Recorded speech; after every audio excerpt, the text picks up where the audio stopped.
नमस्कार विद्यार्थियों, मैं डॉक्टर समय सिंह मीना, राजकीय पंडित नवल किशोर शर्मा महाविद्यालय दौसा में भूगोल के सहचार्य के रूप में कार्यरत हूँ। मैं एमए फाइनल के विद्यार्थियों के लिए नगरीय भूगोल के तहत जो अध्ययन करने जा रहा हूँ उसका आज विषय है नगर प्रभाव क्षेत्र क्या है, इसके परिसीमन की विभिन्न विधियाँ कौन कौन सी हैं, सबकी विवेचनाएं करना। तो नगर प्रभाव क्षेत्र क्या है, इसके बारे में हम आपको बताने जा रहे हैं। नगर प्रभाव क्षेत्र, जिसे कि हम जोन ऑफ अर्बन इन्फ्लुएंस के नाम से जानते हैं, इसका अगर अर्थ और परिभाषा के बारे में आप देखें तो नगर कोई भी नगर है और उसके चारों तरफ जो क्षेत्र होता है वो दोनों एक दूसरे से अंतर संबंधित होते हैं। तो नगर और उसके चारों ओर स्थित ग्रामीण क्षेत्र में सदैव घनिष्ठ संबंध रहता है।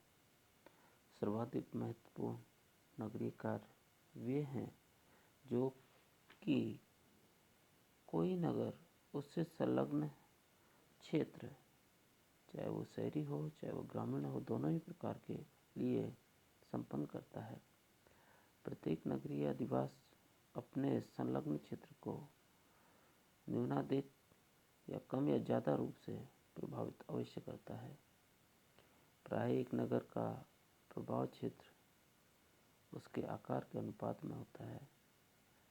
कोई नगर यदि छोटा है तो वह 50 वर्ग किलोमीटर तक के क्षेत्र को प्रभावित कर सकता है, तो कोई नगर यदि 500 वर्ग किलोमीटर तक का है या उससे बड़ा है तो वह उससे बड़े क्षेत्र को भी वह प्रभावित कर सकता है। एक महानगर को अगर देखें तो महानगर के निकटवर्ती ग्रामीण बस्तियों के अलावा छोटे नगरों कस्बों को भी वह प्रभावित करता रहता है। यानी कि कोई भी बड़ा महानगर है वो उसके चारों तरफ जो फैली हुई ग्रामीण बस्तियाँ उनको तो प्रभावित करता ही करता है, लेकिन इसके अलावा उसके समीप छोटे नगर और कस्बों को भी वह प्रभावित करता है। किसी भी नगर को अपने निकटवर्ती देहात क्षेत्र से दूध, सब्जी, अनाज, फल इत्यादि विभिन्न आवश्यकताओं की पूर्ति होती रहती है, जबकि नगर एक सेवा केंद्र के रूप में उन समीपवर्ती, चाहे वो ग्रामीण हो चाहे वो शहरी हो, तो उन समीपवर्ती क्षेत्रों को बदले में शिक्षा, चिकित्सा, व्यापार, रोजगार इत्यादि की सेवाएं प्रदान करता है। नगर में उत्पादित वस्तुओं के समीपवर्ती क्षेत्रों में पहुंचाया जाता है। यानी कि नगर में जो चीज़ें उत्पादित हो रही हैं, मैन्युफैक्चर्ड हो रही हैं, उन सभी समस्त वस्तुओं को उन समीपवर्ती क्षेत्रों में पहुंचाया जाता है। नगर विभिन्न प्रकार की सेवाओं के केंद्र होता है। नगर अपने निकटवर्ती क्षेत्रों के लिए प्रशासनिक, सांस्कृतिक व आर्थिक केंद्र के रूप में भी कार्य करते रहे हैं। मार्क जेफरसन ने कहा है कि नगर स्वयं विकसित नहीं होते, अपितु समीपवर्ती ग्रामीण क्षेत्र ही कुछ ऐसा कार्य करने के लिए ऐसा वातावरण उपस्थित करते हैं जिनका केंद्र स्थलों पर होना आवश्यक होता है।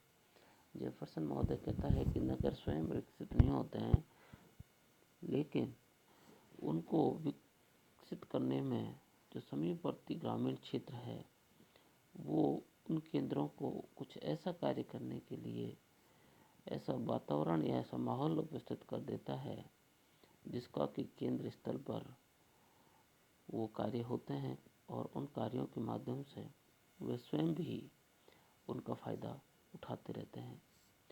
किसी नगर के प्रभाव प्रदेश का निर्माण उसके निकटवर्ती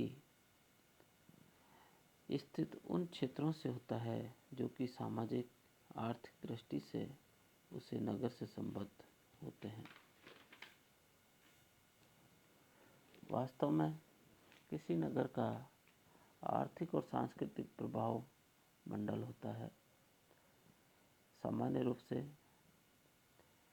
किसी नगर का अपने चारों ओर जितनी दूरी तक प्रभाव पाया जाता है वह उस क्षेत्र को नगर का प्रभाव क्षेत्र माना जाता है। इसे हम परिनगर, परिक्षेत्र या नगरीय क्षेत्र के नाम से भी जानते हैं। किसी नगर का प्रभाव क्षेत्र भौतिक रूप से उससे जुड़ा होता है, यद्यपि नगर से काफ़ी दूर और अलग अलग स्थित क्षेत्र उस नगर को प्रभावित ही करते हैं, किंतु उन्हें अम्लैंड के अंतर्गत शामिल नहीं किया जाता है। किसी नगर का अम्लैंड नगर के समीप तथा स्थानिक रूप से उससे संलग्न होता है और नगर के क्रियाकलापों से प्रभावित व संबद्ध होता है। अब है नगर प्रभाव क्षेत्र या अम्लैंड की कुछ परिभाषाएं हैं, जिनमें सबसे पहली परिभाषा ग्रिफिथ टेलर ने दी। ग्रिफिथ टेलर के अनुसार अम्लैंड या नगर प्रभाव क्षेत्र किसी नगर के चतुर्दिक फैला वह क्षेत्र होता है जो कि नगर से सांस्कृतिक रूप से संबद्ध होता है। यानी कि कोई भी नगर है या एक नगर है, इसके चारों तरफ जो ये क्षेत्र फैला हुआ है, ये सारा का सारा जो क्षेत्र है ये सांस्कृतिक रूप से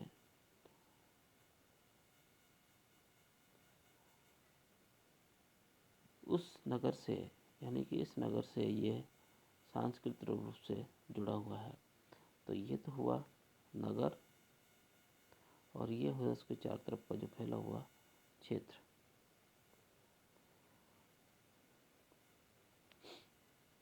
तो ग्रिफिथ टेलर महोदय कहते हैं कि अम्लैंड जो है किसी नगर के चारों चतुर्दिक फैला वह क्षेत्र होता है जो कि नगर से सांस्कृतिक रूप से संबद्ध होता है।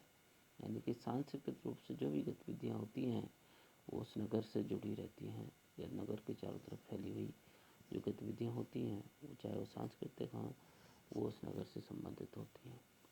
पीटर हैगेट महोदय ने कहा है कि नगर प्रदेश वह क्षेत्र है जो किसी नगरीय अधिवास को चारों ओर से घेरता है, पीटर मत और उससे स्थानिक संगठन के रूप में जुड़ा होता है।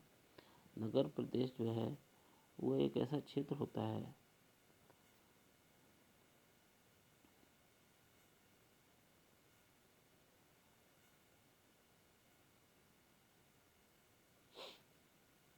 नगर प्रदेश वह क्षेत्र होता है जो कि किसी नगरीय अधिवास को चारों ओर से घेरता है और उससे स्थानिक रूप से जुड़ा होता है। आर. ई. डिकिंसन महोदय ने कहा है कि अम्लैंड शब्द का प्रयोग नगर क्षेत्र के उस भाग के लिए किया जाता है जो कि केंद्र स्थल के निकट स्थित होता है तथा नगर केंद्र के दैनिक जीवन से घनिष्ठ संबंध रखता है। डिकिंसन महोदय बताते हैं कि अम्लैंड जो है उसका प्रयोग नगर क्षेत्र के उस भाग के लिए किया जाता है जो कि केंद्र स्थल के निकटवर्ती होता है तथा नगर केंद्र के दैनिक जीवन में काम आने वाले दैनिक जीवन से वह घनिष्ठ संबंध रखता है। Professor are. एल. सिंह के अनुसार वह क्षेत्र जिसमें नगर व प्रदेश आपस में सांस्कृतिक, आर्थिक, राजनीतिक रूप से अंतर संबंध होते हैं उसे नगर का अम्लैंड कहते हैं।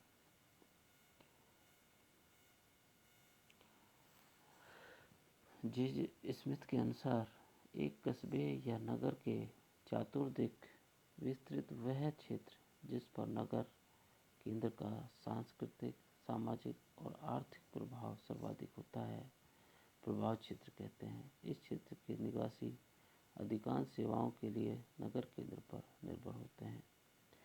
भूगोल परिभाषा कोश के अनुसार परिनगर, जिसे हम अम्लैंड कहते हैं, परिनगर किसी शहर की नगरीय पृष्ठभूमि जो किसी बंदरगाह की पृष्ठभूमि से भिन्न होती है। यह वास्तव में किसी नगर का प्रभाव आर्थिक और सांस्कृतिक मंडल है, प्रभाव मंडल है। उपरोक्त परिभाषाओं के सारांश के रूप में हम कह सकते हैं कि वह क्षेत्र जो सेवाओं के लिए एक नगर केंद्र पर निर्भर रहता है या जिसके साथ उसके विशेष संबंध रहते हैं, जैसे चिकित्सा सेवा, समाचार पत्र इत्यादि, वो नगर प्रभाव क्षेत्र कहलाते हैं।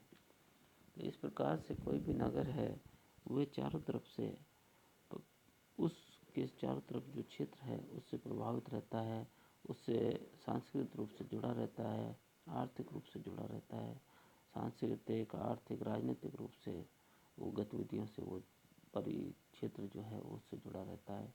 तो इसको हम नगर प्रभाव क्षेत्र कहते हैं। अब है अगले इस वीडियो में हम